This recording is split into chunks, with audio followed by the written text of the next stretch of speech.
Thank you. Very good morning, ladies and gentlemen, and thank you to the organizers for inviting me. It was precisely today, 42 years ago, that my wife and myself with our two kids arrived here in the United States to work for 4 years in the German embassy in Washington. That was at that time between the fall of Da Nang and the bicentennial. And we had the experience of 3 presidents. And we've seen how able your country is to adapt to new circumstances. And then I don't know how many times I visited your country. And when we yesterday came by train from Penn Station over here, we saw in this garden state also, with one word said, the transition.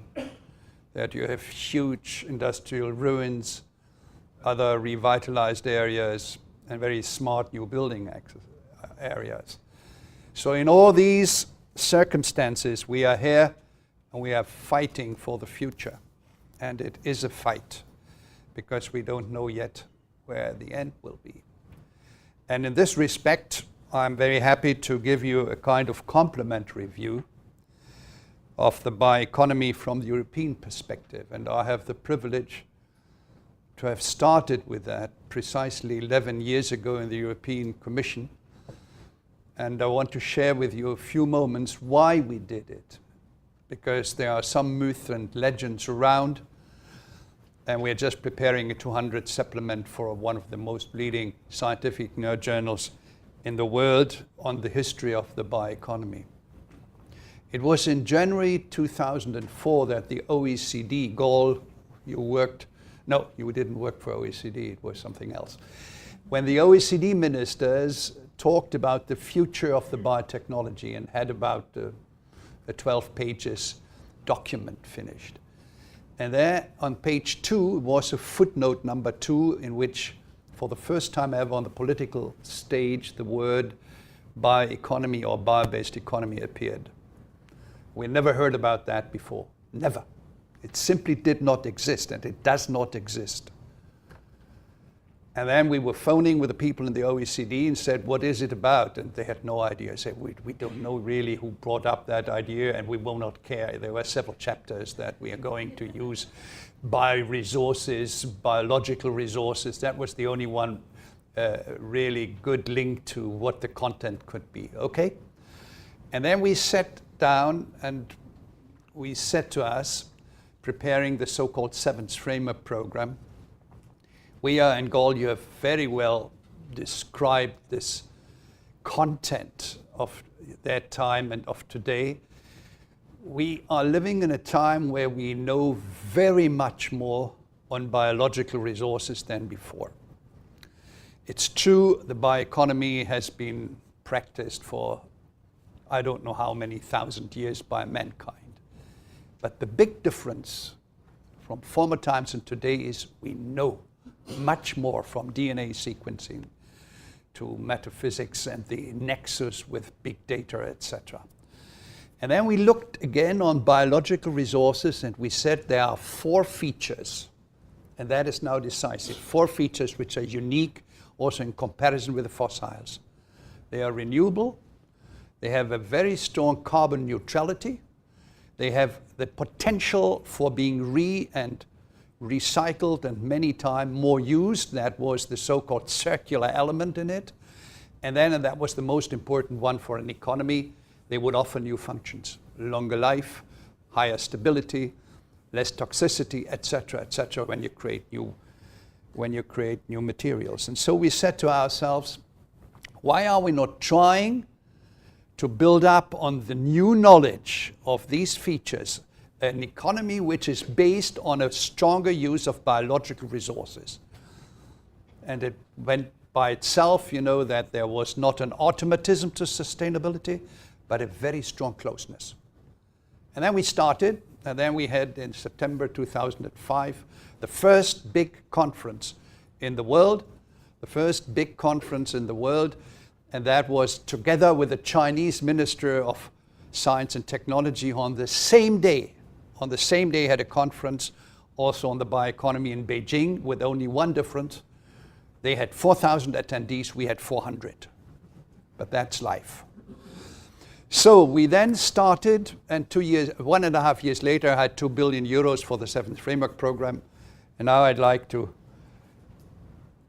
start with my talk on the present status. 11 years after, we have more than 50 states. It might be even 60 now, because, you know, the last collection I did was about 3 months ago, and a half a dozen regions which are officially supporting this concept. And it has different names. It can be green growth. Strongly, it's industrial biotechnology sometimes. The majority of these action plans, roadmaps, or strategies you find in Europe. I talk to you a little more about that later on. And these activities are mainly limited to biotechnology and biofuels productions and use. It's quite interesting, you know, if you go through all these names. But there is one thing very clear, and that came up also from one of the questions just. There is no bioeconomy as such, but there are many bioeconomies. It was just last week in the annual meeting of the Italian Biotechnology Association, the Biotech in Verona. And we had people there from all over the world. Unfortunately, none from the United States, but from Canada, from South Africa, from Brazil, from Argentina, from India, etc. It's very interesting, you know. You know, many interesting international conferences in Europe, you don't find American representatives, but many Canadians, many Mexicans, many Brazilians, many South Africans, many Argentinians, etc. You should think about why that's the case. Maybe later on we can discuss that. Now, and there was one of the big shots of Saskatchewan there. And he started and said, our country is so big that you can put 1.5 times Germany in it, but only 1 million people. So we want to be attractive for investors, and that's why we do the bioeconomy. And then we had just minutes before the representative of Finland who gave their view. And Finland is completely basing their biotechnology, their bioeconomy on forestry and wood and lignin and cellulose, etc. Just to answer the question of the forestry. It's a big part in Europe. Very, very big part. In particular, whole Scandinavia is basing its bioeconomy on the biological resources in the wood and forestry areas. So, you know, in particular, Europe as a continent shows to you how on a very small scale you have a diversity of models. And that's the beauty of it. Maybe the weakness to some extent, but it's an enormous strength if you do it rightly. And this fact, and I'd ask you politely to take that home as a carry-home message. You know, there is not a single bioeconomy as such, but there will be many bioeconomies, which does not mean that we need not some, let me say, common minimal rules, etc. Now, this is the map we showed just a few months ago at the first Bioeconomy Summit in Berlin under the auspices of Chancellor Merkel, with representatives from more than 80 countries. Unfortunately, also in the observatory group, we had no American. So again, you know, we should ask ourselves, why is that the case? And here you find them, some countries, United States, Canada, Greenland, South Africa, just to give that answer, and quite a few countries in Europe who have really dedicated strategies on the bioeconomy. And it's quite interesting now to see the movement at this moment in Argentina with a new president. They have built up a new Ministerio de Agroindustria, and they have a big branch which is called Bioeconomy on that. Or Malaysia, which has just for the second time a Bioeconomy Council renewed, etc., which has changed the name. Its Biotechnology Corporation is now called Bioeconomy Corporation, etc. So sometimes names are programs and are quite indicative and to be found. And so I could go on with many other. Queensland, just 2 months ago, the province of Queensland in Australia has its own bioeconomy strategy together with Victoria. And New Zealand is preparing, and Turkey is preparing, etc.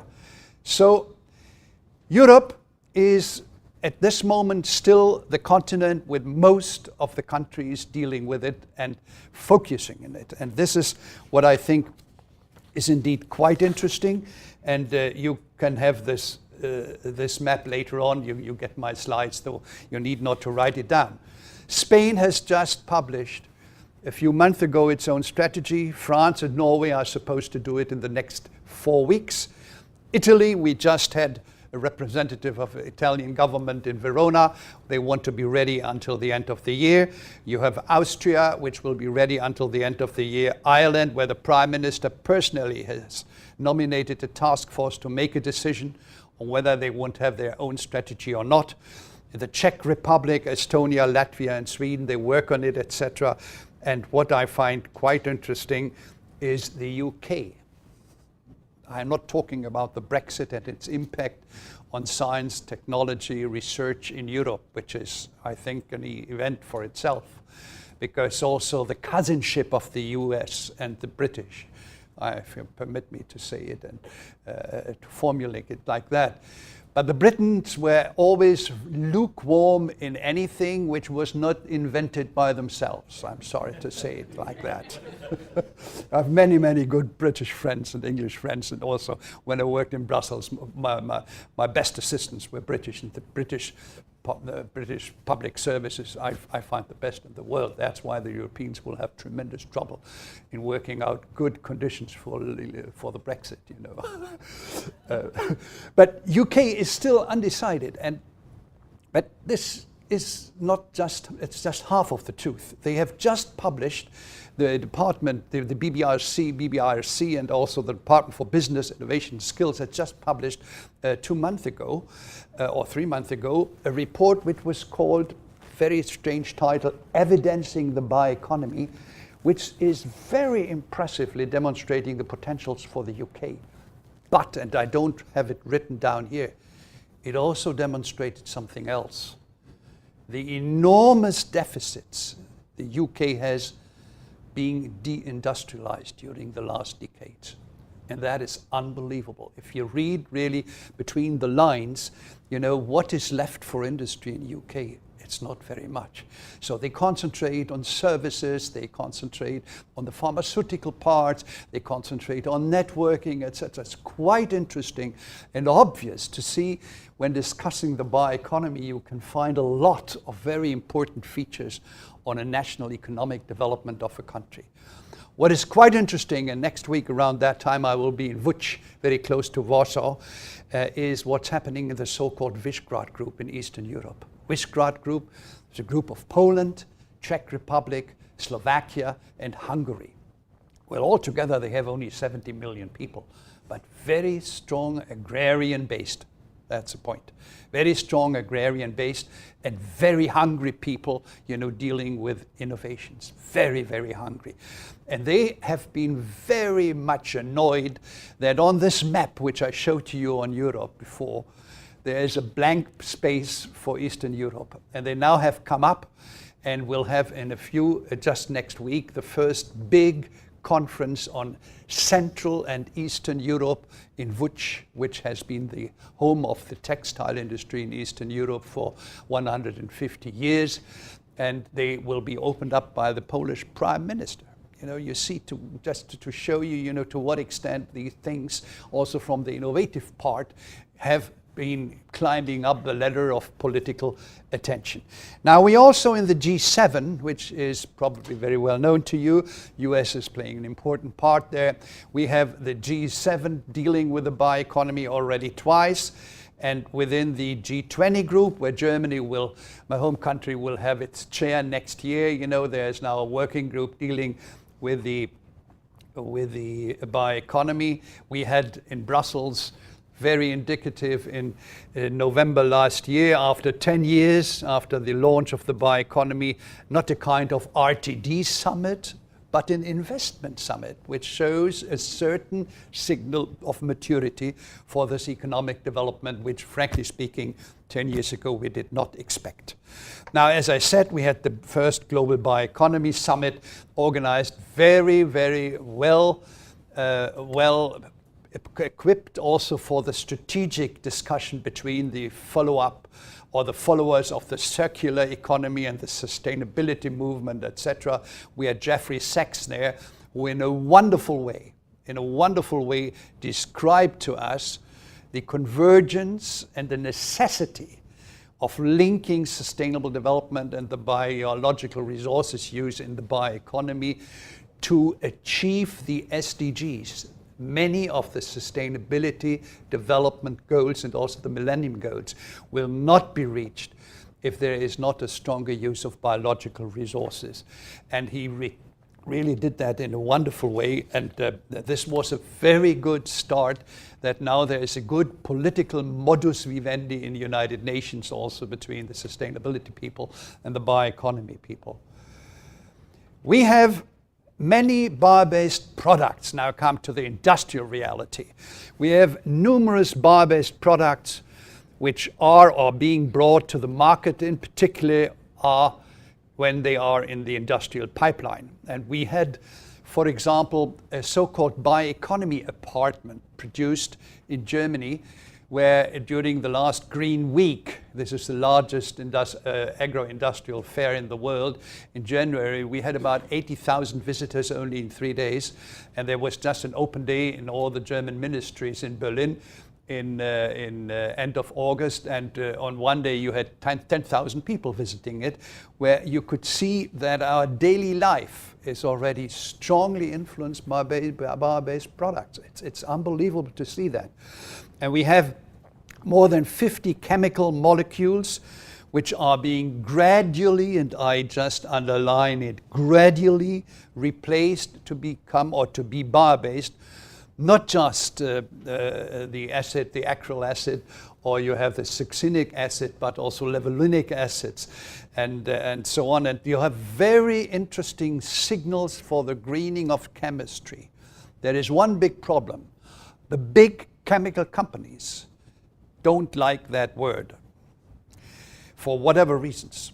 They very rarely out themselves that they have bio-based products. You know, they want to remain chemical companies for whatever reasons. You know, I've never found out. And that is something where we must be quite careful and still have a lot of work to be done. And a very recent example for which I want to give you, the German chemical company Evonik, who just bought in the United States the air products for about $4 billion US. You know, they have completely changed during the last 3 months their industrial pipeline for biosurfactants. It will be only made in the future only by bio-based, and that is an investment for the next 2.5 years for about 600 million US. Just one example, and I could give you dozens of that only from the last month.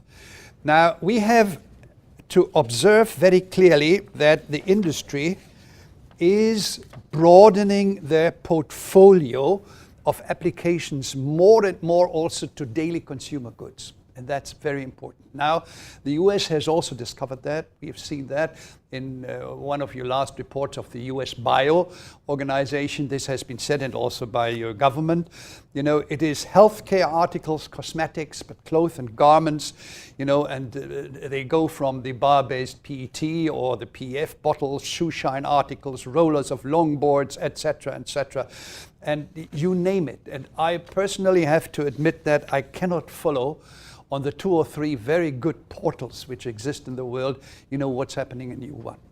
I can't follow it anymore. It's every month, every week you have new products which are being brought up, you know, and it's also with respect to different feedstocks, you know, from chicory leftovers to tequila rests, you know, just a company here in the United States who did it, and also from Coca-Cola bottles in the PEF technology, which are lighter, which are not letting outside the oxidants, and which are less costly in their production. Because that is one important point, and I want to stress that for every discussion in the academic world. You have to deal with the bioeconomy. And if the results and the products are not economic, sorry to say they will not be successful. And then it's just an academic exercise you discuss. So you have to find out in what way these 4 features, which I gave to you in the beginning. That means the carbon neutrality, the renewability, the multifunctionality, and also the circular element. To what extent they offer you that these products are simply not only other, but better. And how to measure that. And that is the challenge for the academic world. We had a very similar situation 15 years ago when we started to talk about sustainability. We had no methods. We had no indicators, no calculation possibilities. We had life cycle assessments in some of the big companies starting, in particular the automotive world and in the construction world, etc. So they started, and we had to find universities, chairs, high schools, etc. We had to convince the academic world to really deal with it. And we are in a very similar situation today, based on our enormous knowledge now on sustainability, and also how to measure sustainability and how to measure non-sustainability, how to measure bio-based, non-bio-based with all their advantages in an evidence way, as the British say in their report. I'm very glad, Gol, that you brought up the industrial takeovers, because this is something which is chronically underestimated in the economy. We have at this moment in Germany a very difficult situation. Germany is being bought up by the US, by Switzerland and China, in particular in new areas. It's unbelievable to see how many smaller but medium companies each day are being bought up by these three countries. It's quite interesting. The Swiss, because the Swiss currency is very, very big. They are very close to the German border. The US always had a very vivid interest in Europe, much more than you think. And the Chinese have only in Germany spent during the first 6 months of this year 9 billion US dollars in buying up German companies. So, and that is so important because it is also offering add-ons for getting new knowledge, and that is something which I would love that academia starts to measure and takes as an object of scientific work as well. What could be the impact in transition times and later on, here for an economy like that? So we have a growing number of bio-based production lines for intermediates, platform molecules, and that's important. They are all around the renewable sea. That means the carbonate. But we have a shift. We are going much more in the optimization of processes today, be it hydrothermal, biological, or a combination of both, much more than we had about 5 years ago. We have a shift from the cell factory to real factory. We have a very important awareness on the so-called cycles, on the value chains, to add value to very valueless objects and stores and materials, etc. And in addition, and that is now something what I would have loved to hear a little, and we should kind of discuss that later on. We have a very new trend about 2 or 3 years ago in Europe, which started in parts of Germany and Belgium and is now going very strongly all over the other parts of Europe. CO2 turns out more and more to become a potential resource, as well as waste, proteins, etc. And that shows to me that in the intellectual and also academic work, the frontiers between merely chemical products, biofuels, proteins for food purposes, etc., they start to become blurred. It's very difficult to really have in this or that precise direction to say this is biological or this is non-biological. And this will become even more complicated now by this big data discussion. And I'm sure you also have in the United States this big discussion on the Industry 4.0, because that is now dominating all our thoughts, and maybe a little exaggerated from time to time as usual, but that we have to see, and it gives you a tremendous insight in why we talked called or qualified the bioeconomy 11 years ago as the knowledge-based bioeconomy. That has been lost a little because it was too complicated, it was too, sputtering, it was not nice. Knowledge-based bioeconomy, KBBE was the abbreviation. People gave it up, but in content and truth, it's more important than ever because of the arrival of the big data, of additive manufacturing, 3D printing. You know, you can't do it without biological resources anymore. You have to optimize it. And it's interesting that the biggest 3D company in Germany, for example, SL Logistics, has just been bought by GE. For 1 billion euro, they have only 120 people. So, you know, we live really in a industrial takeover transition time, which is unbelievable. So, I want to, a few moments, give you some more information on this CO2 business, because I think this is quite new. And we have, and that's why I want to give you these information, we have the value chain scenario with lignocellulosic, agro-based biomass, organic side streams, but also CO2 containing gas sites. Now, if you take here a value chain in the normal fossil area, you know, you have crude oil, natural gas, cracking, polymerization, etc., and you have a waste stream. And then you have on the left side the biological part of that. Look at that. And now if you're going to have an impact from the biological circulation over to the fossil one, and you have to find out under what circumstances will the extraction of the CO2 from the downstream processes in chemical processes or in steel processes, in coal firing, in what way would the biological conversion and not the thermochemical one be more efficient and more prosperous for a lot of products? And that is called, we call it big C, or the C2 chemicals, carbon to chemicals. And the German government invests at this moment more than 100 million euros already in demonstration plants, together with the Belgian and the Dutch governments. And they have big companies like AkzoNobel, BASF, Clariant, Covestro, and Siemens. They have with them, and that is very important to see what can come up with. I'm finishing in a moment. So we have this very clear fact that there is strong private and public-private industrial investment, strongly here over in the United States and Canada, also in Europe. We have a lot of very regional developments, in particular in Italy. Today, just 4 hours ago, the largest BDO, bio-based BDO commercial plant in the world was opened up near Venice. Very interesting, the butanediol, 1.3 butanediol bio-based, and you know, very strong regional impact, you know, on the farmers there.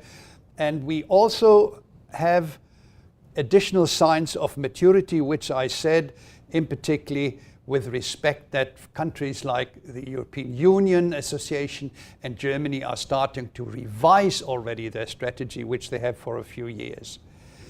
So the societal impacts, I'm going to finish with that, are tremendous, and they have been chronically underestimated. I have to admit that. And we really need to concentrate more on these features, because a bioeconomy, because of its economic part, needs to be accepted by people, if we like it or not. And for that reason, also with respect to the GSD goals and the bioeconomy goals, the circular economy, as I said, is very important as an object of social sciences. So let's finish with the changes and lessons we learned during the last 10 years. Biomass will remain the prime natural resource of the bioeconomy. Recently, CO2 has been added to the potentials of the portfolio. Biorefineries will remain the industrial central production facilities.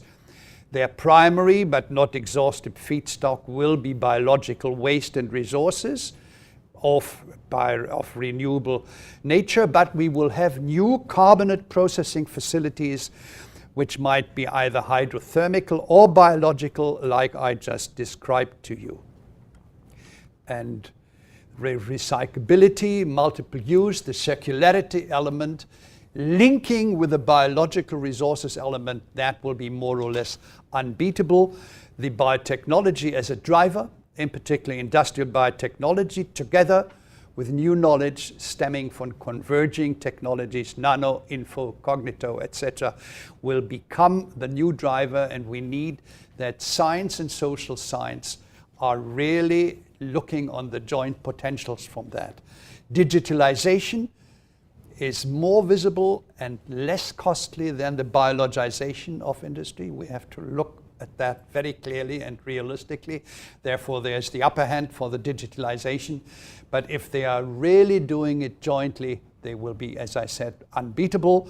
The One Health, very important, the One Health initiative, which talks about the human health, the clinical health, the animal health, and the agro-business, will also have a more important role to play in the future. The closeness to the concept of sustainability will be very much at hand. We are very positive on that.